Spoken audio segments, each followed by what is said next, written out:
नमस्कार। आज गोस्वामी तुलसीदास जी के जन्म दिवस की सभी को हार्दिक शुभकामनाएं। गोस्वामी तुलसीदास जी वो महान संत और महान कवि हैं जिन्होंने रामचरितमानस जैसा ग्रंथ हमें दिया, जो हमारे जीवन को इतना साकार बनाता है, जो हमें यह बताता है कि हमें जीवन किस प्रकार जीना चाहिए। आज गोस्वामी तुलसीदास जी के जन्म दिवस पर आइए हम उनके जीवन पर एक नज़र डालें। गोस्वामी तुलसीदास जी का जन्म 1554 संवत में श्रावण मास की शुक्ल पक्ष की सप्तमी को हुआ था। उनके पिता का नाम श्री आत्माराम दुबे जी था और उनकी माता का नाम हुलसी देवी था। चित्रकूट जिले के पास राजापुर नामक एक ग्राम है जहां उनका जन्म हुआ। जब उनका जन्म हुआ तो वह बालक 12 मास तक गर्भ में रहा। उसके पश्चात जब उसने जन्म लिया तो वो रोया नहीं, बल्कि उसके मुंह से राम नाम निकला। यह एक अद्भुत बात थी। दूसरी अद्भुत बात यह थी कि जब तुलसीदास जी का जन्म हुआ तो उनका जो शरीर था वो 5 वर्ष के बालक के समान था।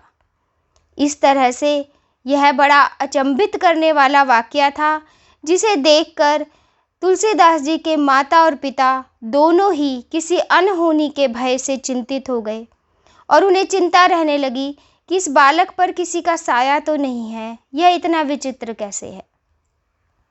लोक लाज के डर से हुलसी देवी ने अपनी दासी के साथ अपने उस पुत्र को उसके ससुराल भेज दिया, उस दासी के ससुराल। वो दासी उन्हें लेकर अपने ससुराल चली गई और पीछे से हुलसी देवी का भी निधन हो गया। जो दासी थी जो उन्हें लेकर चली गई, उनका नाम चुनिया था। उन्होंने बड़े लाड़ प्यार से उनका पालन किया। जब तुलसीदास जी 5.5 वर्ष के हुए तो चुनिया का भी निधन हो गया और तुलसीदास जी बिल्कुल अनाथ हो गए। वो इधर उधर भटकने लगे और देखिए उस भक्त पे प्रभु की कितनी कृपा थी। स्वयं माँ पार्वती अन्नपूर्णा का रूप धारण करके उन्हें भोजन कराने के लिए आया करती थी। फिर एक दिन भगवान शंकर की प्रेरणा से राम शैल पर रहने वाले श्री अनंतानंद जी के प्रिय शिष्य श्री नरहरियानंद जी ने इस बालक को ढूंढ निकाला और उसका नाम राम बोला रखा। वो उसे अयोध्या ले गए और संवत 1561 माघ शुक्ल पंचमी शुक्रवार को उनका यज्ञोपवीत संस्कार कराया गया और उनकी शिक्षा दीक्षा प्रारंभ हुई।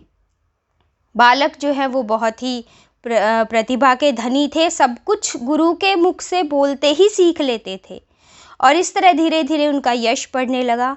वहाँ उन्होंने अपनी शिक्षा ली। श्री नरहरि जी ने ही तुलसीदास जी को रामचरित सुनाया और कुछ दिन बाद वो काशी चले गए। काशी में शेष सनातन जी के पास रहकर तुलसीदास जी ने 15 वर्ष तक वेद वेदांग का अध्ययन किया।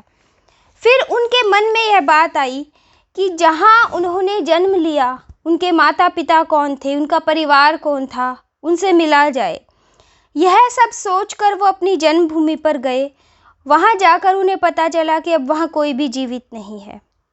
उन्हें बड़ा दुख हुआ। उन्होंने अपने पिता का और अपने परिवार वालों का बड़ी श्रद्धा से श्राद्ध किया। उसके बाद उन्होंने वहीं पर रहकर राम कथा सुनानी प्रारंभ की। संवत 1583 ज्येष्ठ शुक्ला 13 गुरुवार को भारद्वाज गोत्र की एक सुंदरी के साथ उनका विवाह हो गया और वे सुखपूर्वक अपना वैवाहिक जीवन यापन करने लगे। एक बार क्या हुआ कि उनकी पत्नी अपने भाइयों के साथ अपने मायके चली गई। पत्नी विरह उन्हें इतना सताने लगी कि वो अपनी पत्नी से मिलने के लिए उत्सुक हो उठे और पीछे पीछे उनके मायके पहुंच गए। यह सब देखकर उनकी पत्नी को बड़ा गुस्सा आया। उन्होंने उन्हें लगभग धिक्कारते हुए कहा कि इतनी आसक्ति जो तुम्हें हाड़ मांस के शरीर में है, यदि इतनी आसक्ति भगवान में दिखाई होती तो तुम्हें भगवान कब के मिल गए होते। पत्नी के इन शब्दों ने तुलसीदास जी पर बहुत गहरा प्रभाव छोड़ा। वो वहाँ से चले आए, प्रयाग आ गए। वहाँ आकर उन्होंने अपना गृहस्थ वेश त्याग दिया और साधु वेश ग्रहण कर लिया। फिर तीर्थाटन करते हुए वो काशी पहुँचे। मानसरोवर के पास उन्हें काकभुशुंडी जी के दर्शन हुए। काशी में तुलसीदास जी रामकथा कहने लगे। वहाँ उन्हें एक दिन एक प्रेत मिला और उस प्रेत ने उन्हें हनुमान जी का पता बताया। हनुमान जी से मिलने के पश्चात तुलसीदास जी ने हनुमान जी से कहा कि वो प्रभु श्री राम से मिलना चाहते हैं। उन्होंने उनसे वचन ले लिया कि वो प्रभु श्री राम से मिलवाएंगे। तब हनुमान जी ने कहा, ठीक है, कल तुम्हें चित्रकूट में रघुनाथ जी के दर्शन होंगे। तब तुलसीदास जी वहाँ गए। उन्होंने देखा कि दो बड़े सुंदर राजकुमार, एक गौर वर्ण एक श्याम वर्ण, घोड़ों पर बैठते हुए चले आ रहे हैं। वो मोहित हुए उन्हें देखते रह गए, परंतु पहचान ना पाए कि वे ही प्रभु श्री राम और लक्ष्मण जी थे। संध्या के समय जब हनुमान जी उनसे मिलने आए तब उन्होंने फिर कहा कि आपने मिलवाया नहीं। तब हनुमान जी ने उन्हें बताया कि आपको मैंने मिलवाया था, आप पहचान नहीं पाए, आप मोह में पड़ गए। कोई बात नहीं, प्रातःकाल आप फिर मिलेंगे उनसे।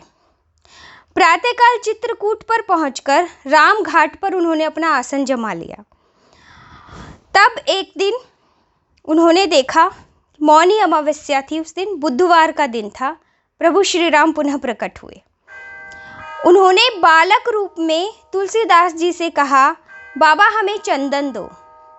हनुमान जी ने सोचा इस बार भी वे धोखा ना खा जाएं, तो हनुमान जी जो हैं वो तोते का रूप धारण करके वहाँ बैठ गए और उन्होंने एक दोहा कहा, चित्रकूट के घाट पर भई संतन की भीड़, तुलसीदास चंदन घिसे तिलक देत रघुबीर।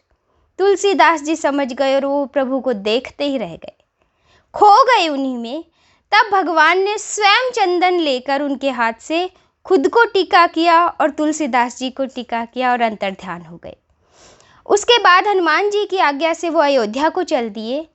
प्रयाग में उन दिनों माघ मेला था। 6 दिन का यह पर्व था।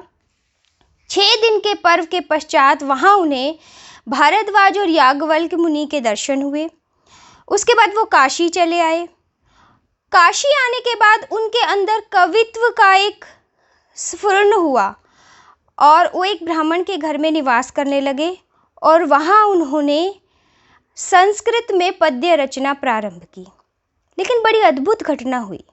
दिन में जितने पद्य वो लिखते थे, रात्रि में वो सब गायब हो जाते थे। वो बड़े परेशान हो गए, ये हो क्या रहा है। 8वें दिन उन्हें स्वप्न में प्रभु श्री भगवान शंकर ने दर्शन दिए और ये कहा कि तुम यह कथा जो लिखना चाहते हो प्रभु श्री राम की, यह अपनी भाषा में लिखो। उस भाषा में लिखो जो लोग अच्छे से समझ पाए, लोगों को पता चले। तो तुम अपनी भाषा में इस काव्य की रचना करो। महादेव के आज्ञानुसार तुलसीदास जी ने अपनी भाषा में उस काव्य की रचना प्रारंभ की। संवत 1631 का प्रारंभ हुआ। उस साल रामनवमी के दिन प्राय वैसा ही योग था जैसा त्रेता युग में भगवान श्री राम के जन्म के उत्सव पर था। उन्हीं ग्रह नक्षत्रों में वह दिन था। तो उस दिन प्रातःकाल तुलसीदास जी ने श्री रामचरितमानस की रचना प्रारंभ की। 2 वर्ष 7 महीने 26 दिन में उन्होंने यह ग्रंथ पूरा लिख दिया। संवत 1633 मार्गशीर्ष शुक्ल पक्ष राम विवाह के दिन 7 कांड पूर्ण हो गए। उसके बाद भगवान की आज्ञा से तुलसीदास जी काशी आए और उन्होंने भगवान विश्वनाथ और माँ अन्नपूर्णा को यह कथा सुनाई और रात्रि को पुस्तक को श्री विश्वनाथ जी के मंदिर में रख दिया। मंदिर के पट बंद हो गए। प्रातःकाल जब पट खोले गए तो उस ग्रंथ पर लिखा था, सत्यम शिवम सुंदरम। भोलेनाथ ने स्वयं उस पर अपने हस्ताक्षर किए थे। इस बात का यश इतना फैलने लगा कि कुछ लोग तथाकथित पंडित वो उनसे ईर्ष्या रखने लगे। उन्हें लगने लगा कि एक गरीब सा ब्राह्मण इतनी प्रसिद्धि कैसे पा रहा है। हर युग में संतों के साथ, वीरों के साथ द्वेष रखने वाले लोग भी पैदा हो जाते हैं, परंतु जिनकी प्रभु में अगाध आस्था होती है, प्रभु उनका साथ हमेशा देते हैं। उनके खिलाफ भी बहुत षड्यंत्र हुए। उनके उस ग्रंथ को चोरी करने के लिए कुछ चोरों को भेजा गया। जब वो चोर उस कुटिया पे पहुँचे जहाँ तुलसीदास जी रहते थे और उनका ग्रंथ रखा था, तब उन चोरों ने पाया कि 2 सुंदर वीर युवक धनुष बाण लिए कुटिया का पहरा दे रहे थे, और उन युवकों का रूप देखकर उन चोरों के अंदर का सारा पाप समाप्त हो गया और उनमें भक्ति भाव जागृत हो गया। यह बात जब तुलसीदास जी को पता चली, तब उन्हें यह एहसास हुआ कि स्वयं प्रभु श्री राम उनकी रक्षा करने के लिए आए थे। तो उनके मन में यह विचार आया कि मेरी वजह से मेरे प्रभु को इतना कष्ट हुआ है। उनकी कुटिया में जो भी सामान था उन्होंने सब लुटा दिया। उन्होंने एक ग्रंथ की प्रतिलिपि और लिखी। इसके बाद इस बात का यश फैला, परंतु कुछ लोग तब भी मानने वाले नहीं थे। तब उसकी परीक्षा लेने के लिए उन्होंने बाबा विश्वनाथ के धाम में एक और आयोजन करने का निश्चय किया। उन्होंने देखा कि वेदों के नीचे शास्त्र, पुराण, उपनिषद ये सब रखने के बाद सबसे नीचे रामचरितमानस को रखा और पट बंद कर दिए। प्रातःकाल जब पट खुले तो रामचरितमानस सबसे ऊपर रखा था। यह देखकर सब शर्मसार हो गए। यह सिद्ध कर दिया इस बात ने कि महादेव का आशीर्वाद भी इस ग्रंथ को है, और यह ग्रंथ जो है वो वेदों पुराणों जितना ही पवित्र है, इसकी उतने ही महत्व है। उसके पश्चात भी उन्हें जब चैन नहीं पड़ा तो पंडितों ने श्री मधुसूदन सरस्वती जी को उस पुस्तक को देखने की प्रेरणा की। श्री मधुसूदन सरस्वती जी ने उसे देखकर बड़ी प्रसन्नता प्रकट की और उस पर यह सम्मति लिखी कि इस काशी रूपी आनंद वन में तुलसीदास चलता फिरता तुलसी का पौधा है। उसकी कविता रूपी मंजरी बड़ी ही सुंदर है, जिस पर श्री राम रूपी भंवरा सदा मंडराया करता है। उसके पश्चात इस ग्रंथ की सिद्धि हो गई। इस पर महादेव ने हस्ताक्षर किए और इसको साबित किया, यह सिद्ध हो गया कि यह ग्रंथ बहुत ही महत्वपूर्ण, लोगों को दिशा दिखाने वाला ग्रंथ है और इसका महत्व वेदों पुराणों जितना ही है। तुलसीदास जी अब 80 घाट पर रहने लगे थे। एक दिन कलयुग मूर्त रूप धारण करके उनके पास आया और उन्हें त्रास देने लगा। गोस्वामी तुलसीदास जी ने हनुमान जी का ध्यान किया। हनुमान जी ने उन्हें विनय पद की रचना करने को कहा। इस पर गोस्वामी तुलसीदास जी ने विनय पत्रिका लिखी, जिस और भगवान के चरणों में अर्पित कर दी। श्री राम ने स्वयं उस पर हस्ताक्षर किए और तुलसीदास जी को निर्भय किया। संवत 1680 में श्रावण में ही कृष्ण पक्ष की तृतीया शनिवार को 80 घाट पर गोस्वामी तुलसीदास जी ने राम राम कहते हुए अपने शरीर का परित्याग कर दिया। इतनी महान जीवनी थी उनकी। प्रभु के इतने भक्त, एक ऐसा कवि जिसने पूरी मानव जाति को, पूरी मानव सभ्यता को एक ऐसा ग्रंथ दिया है जो बालक से लेकर वृद्ध तक जीवन में हर समय उपयोगी है, और उसका अध्ययन करना ही तुलसीदास जी को असली श्रद्धांजलि है। यह ग्रंथ इतना महान है। मैं आप सभी से अनुरोध करती हूँ, रामचरितमानस आप सभी के घरों में अवश्य होना चाहिए और आप उसे कम से कम साल में 1 बार अवश्य पढ़ें। अपने बच्चों को राम कथा अवश्य सुनाएं। जय श्री राम।